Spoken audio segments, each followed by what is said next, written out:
Ça fait maintenant 5 ans que le groupe djihadiste Boko Haram kidnappe, attaque et bref sème la terreur dans le nord du Nigeria et maintenant au-delà, au Cameroun notamment. On se rappelle tous, par exemple, l'enlèvement des 200 écolières au printemps dernier qui a soulevé l'indignation et suscité la campagne Bring Back Our Girls.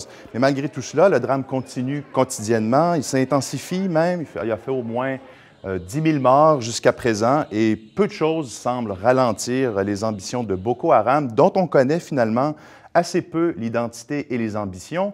Donc, c'est ce qu'on va essayer de mieux comprendre aujourd'hui avec Yann Saint-Pierre, qui est président, consultant et spécialiste du contre-terrorisme au sein du groupe Mossekon, et on le rejoint à Berlin. Bonjour. Bonjour. Merci d'être avec nous aujourd'hui.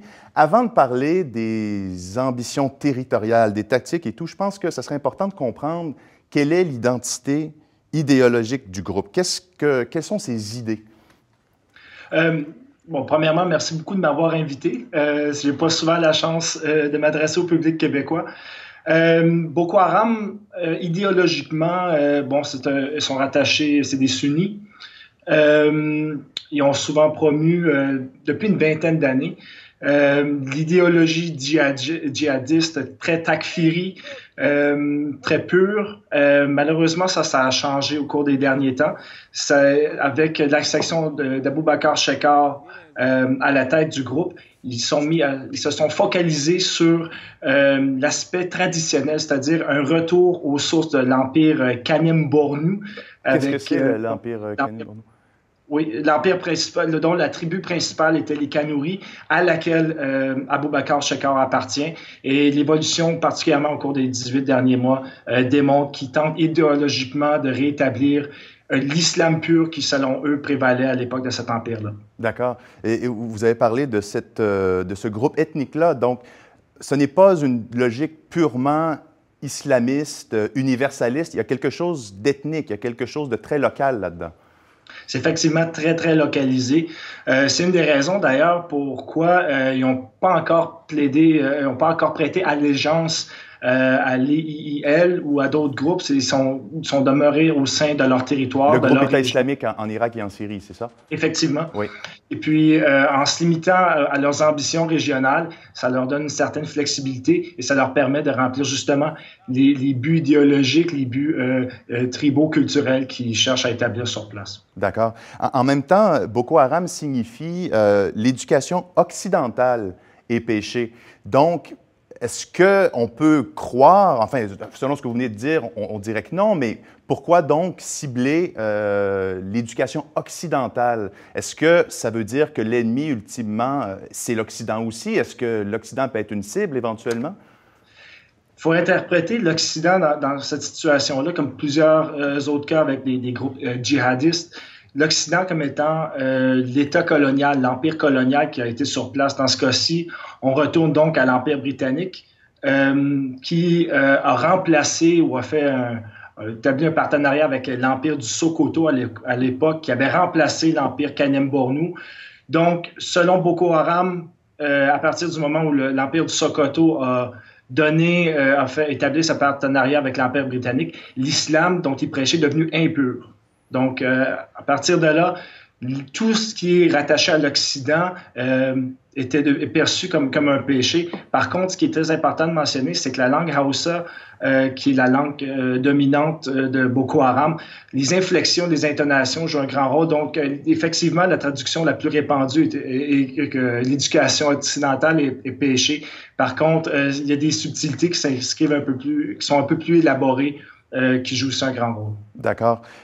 Vous avez dit tout à l'heure que Boko Haram n'a pas porté allégeance, par exemple, au groupe État islamique, mais est-ce que ce groupe-là, qui a des ambitions très strictement régionales, a des liens néanmoins avec d'autres groupes islamistes en Afrique ou au Moyen-Orient ou ailleurs dans le monde?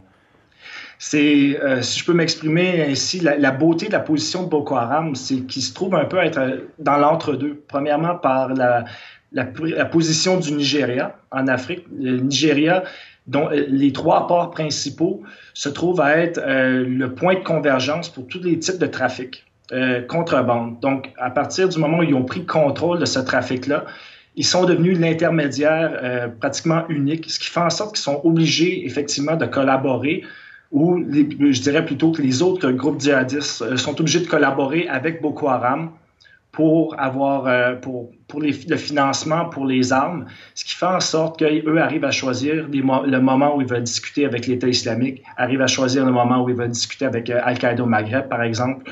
On sait qu'il y a déjà des liens avec le Mali, avec divers autres groupes, les territoires, avec Al-Shabaab, de façon très intéressante. Ils ont déjà...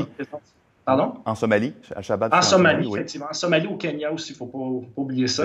Et il y a le Soudan du Sud. Donc, ils profitent un peu de ce que nous, on appelle l'autoroute à ciel ouvert, qui est le centre de l'Afrique, pour établir les liens avec d'autres groupes djihadistes. Et donc, ce sont ces groupes-là qui, entre autres, financent Boko Haram. Mais est-ce que Boko Haram trouve des appuis et du financement auprès d'États ou d'autres groupes criminalisés que ceux dont vous avez fait mention? Oui. Ce qui est intéressant avec Boko Haram, c'est justement, en 2014, ils se sont tellement bien structurés, tellement bien implantés, qu'un groupe comme le Hezbollah, par exemple, qui est tellement engagé en Syrie, est maintenant en économie de guerre, ce qui fait en sorte que le trafic de drogue est devenu encore plus important. Ils sont obligés de collaborer avec Boko Haram. Donc, une grande partie des revenus, ou du moins un pourcentage des revenus du Hezbollah, vont maintenant à Boko Haram. Donc, tous les fonds, on ne parle pas d'un soutien étatique en tant que tel, même s'il y a des rumeurs de la part du Tchad, notamment parce qu'il y a des liens culturels et tribaux. Mais ce sont surtout les autres groupes qui, même s'ils sont réticents, prime abord, de négocier ou d'engager un partenariat avec Boko Haram, les restrictions, les besoins financiers font en sorte que le partenariat doit être établi. D'accord. Maintenant, dans la lutte à Boko Haram, il peut être étonnant de voir que l'armée nigériane, le Nigeria, c'est une puissance en Afrique, ne soit pas parvenue à lutter et même récemment annonçait qu'il ne voulait pas, enfin le Nigeria ne veut pas l'aide de l'ONU, de l'Union africaine. Pourquoi? Est-ce qu'il y a une complicité ou est-ce qu'il y a une tolérance qui me semble un peu peut-être difficile à comprendre de la part d'Abuja à l'égard de Boko Haram? Le problème avec l'armée nigériane, les problèmes, c'est en fait, un résumé serait de dire c'est une boîte de Pandore. Il y a tellement de problèmes, il y a tellement de maux. Un grand problème de corruption, ça c'est évident, que malgré toutes les ressources qui sont investies dans l'armée nigériane, il y en a très peu qui atteignent les soldats. Un problème de logistique, un problème de matériel. Nous, on a répertorié des cas où les différents véhicules n'ont pas assez d'essence. Ou par exemple, sur les 400 Kalachnikov qui sont disponibles, il y en a seulement 10 qui fonctionnent. Ah ouais. Les soldats sont très peu payés, sinon pas du tout. Il y a des problèmes en termes de nourriture. Il y a différents problèmes qui font en sorte que le moral de l'armée nigériane, des soldats, est absolument nul. Donc, eux n'ont pas nécessairement envie de se battre à la première occasion. Ils en profitent pour fuir. Il y a eu des grands problèmes de mutinerie qui ont été assez médiatisés au cours de la dernière demi-année, avec des peines de mort subséquentes. C'est aussi un problème politique. On retourne à des allégeances tribales, ce qui fait en sorte que après la guerre du Biafra, il y a eu des quotas ethniques qui ont été établis au sein de l'armée nigériane, qui font en sorte qu'ils ont tenté de dissoudre ces quotas-là au cours des 10 dernières années avec une résistance politique. Donc, si on inclut cet aspect de politique interne-là, ça joue un problème, évidemment, de faire en sorte que les ressources ne sont pas allouées aux bons endroits. Et pire que tout, il y a l'apathie qui provient de la grande division nord-sud. Il ne faut pas oublier que le Nigeria, même si c'est officiellement un pays uni, c'est un pays qui est fortement divisé. Et tant que les gens au sud ne se sentent pas concernés, tant que les problèmes continuent à se passer au nord-est, l'urgence de s'engager vraiment au nord-est et de fournir du personnel n'est pas vraiment présent. Et ça fait en sorte que, disons que la force de Boko Haram n'a d'égal que l'apathie de l'armée nigérienne, du gouvernement nigérien. D'accord. Bien, Yann Saint-Pierre, merci beaucoup pour ces éclaircissements-là. Et on aura certainement l'occasion de s'en reparler. Merci beaucoup. Plaisir.